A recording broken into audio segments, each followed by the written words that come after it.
Ústav lekárskej kozmetiky navštevujú klienti, ktorí nie vždy vedia dokonale definovať svoj problém.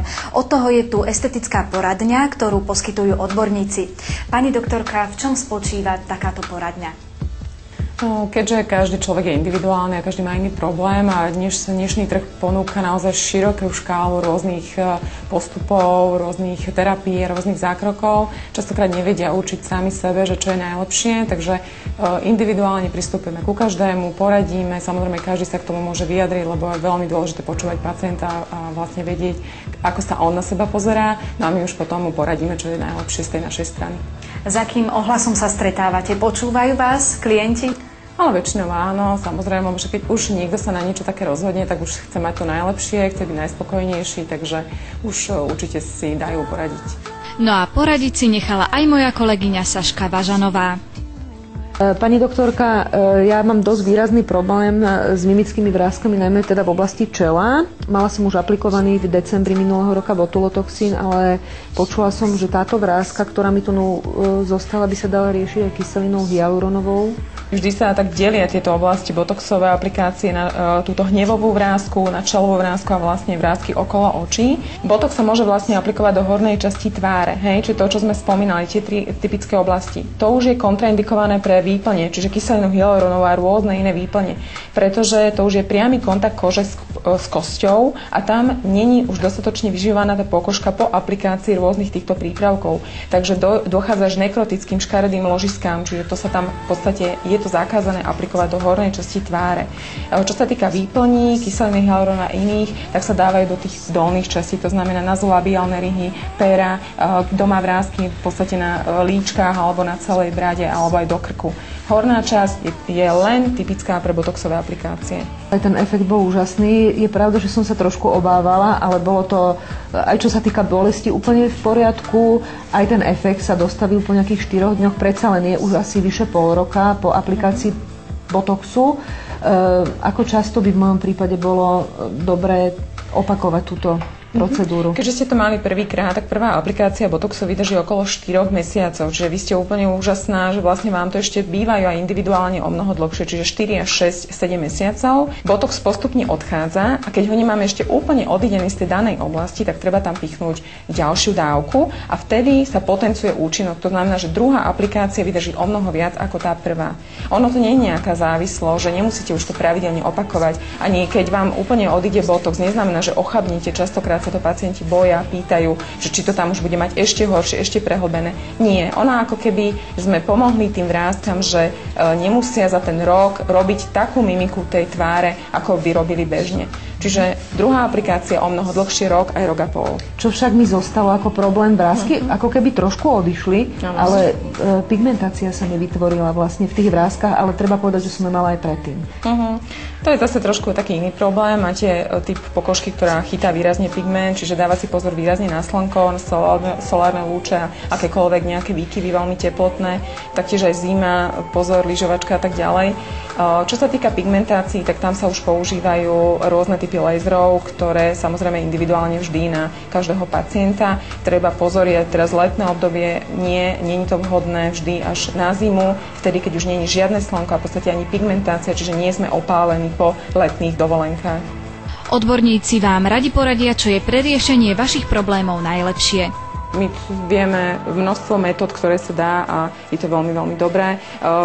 Sú menej invazívne, viac invazívne metódy cez IPL, cez rôzne iné lasery až po CO2 frakčný laser, cez Benelif Total. To už je ten taký dermatologicky najinvazívnejší zákrok, ale výrazne efektný. Ste tu aj estéti a preto možno aj taká otázka tiež.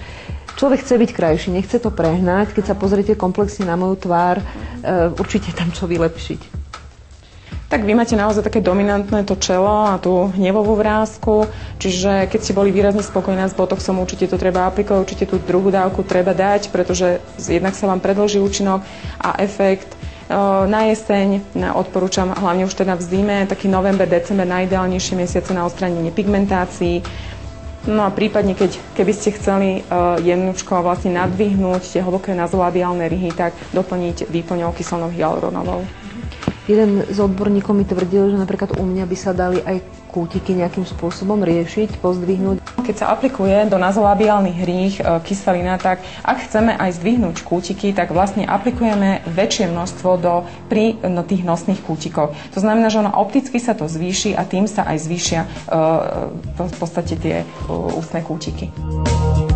Veľa ľudí mi hovorí, že mám malé pery. Nehovorím, že som rozhodnutá to riešiť, preto sa radšej chcem poradiť s odborníkom.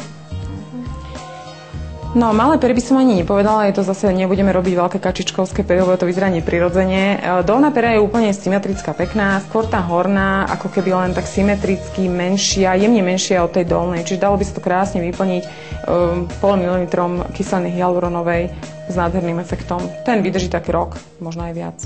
Niektoré z vás možno trápia drobné vrásky nad perou. Aj tento problém dokážu lekári riešiť. Do tejto oblasti sa taktiež pýchajú výplne. Vlastne kyselina hyaluronová, ona výrazne viaže vodu, čiže tam stačí naozaj minimálne len do jednotlivých malých vrásočiek, jemne sa vpichnú jednotlivé vpichy a vlastne tým, že kyselina naviaže vodu, tak ona krásne vyplní ten objem. Pacient nemá pocit, že by bol nejak obmedzovaný, bežne konzumuje žiadne nejaké slínenie alebo iné negatívne veci, čo sa ma často pacienti pýtajú. Určite nie sú. Saša sa nám priznala, že ju najviac trápia vrásky na čele. Počas konzultácie sa rozhodla nechať si zopakovať aplikáciu botulotoxínu. Nepoužíva sa na čistenie pred aplikáciou botoxu alkohol. Alkohol je v podstate do 3-4 dní aj zakázaný, on relaxuje svaly a preto ten efekt nemusí byť až taký výrazný. Alkoholové zložky by nemali byť ani v kozmetikách, čistiacich vodách, geloch a vlastne všetko, čo používame na tvár do tých 3-4 dní. Čo sa týka líčenia? Liečenie je povolené v podstate už hneď po aplikácii botoxu. To, čo sme doposiaľ používali, nič nové, dneska, zajtra by ste nemali na tú tvár dávať. V mieste aplikácie môžu byť malé také ako keby hrbolčeky, to je ten fyziologický roztok, ktorý sa po tú pokožku dostane, nestláčať to, nemasírovať to, používať tváre úplne prirodzene, normálne, hej, práve je to ešte doporučované lepšie, potom vlastne ten efekt je výraznejší, lepšie to vyzerá. Dneska po aplikácii botoxu sa necvičiť, nelietať, čiže ak idete dneska na dovolenku, nemôžeme aplikovať, hej, nepredkláňať sa, nezdvíhať ťažké veci, nekúpať sa v horúcej vode, nevystavovať sa slniečku, to hlavne kvôli tým vpichom, dobre? Alkohol do tých 3-4 dní nepiť, aby sme mali výrazný efekt. Nestláčať si to, neísť na masáž, na kozmetiku do týždňa, 7 dní.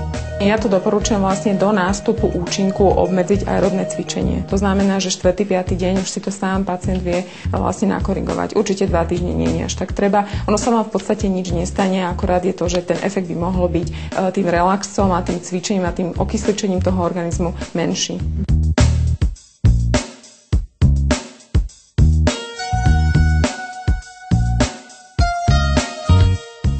Cítite niečo? Nie, také jemné vpichy. Dá sa to, hej? A trošku teplo. A používať úplne prirodzene mimiku, nebať sa toho, normálne práve nie byť nejaká maskovitá, hej? Tak sa to pekne rozloží na tej pokožke. Saši, tak aplikácia botulotoxínu trvala 15 minút. Ako si spokojná? Čo hovoríš? Mám pocit, že to nebolo ani 15 minút, bolo to veľmi rýchle.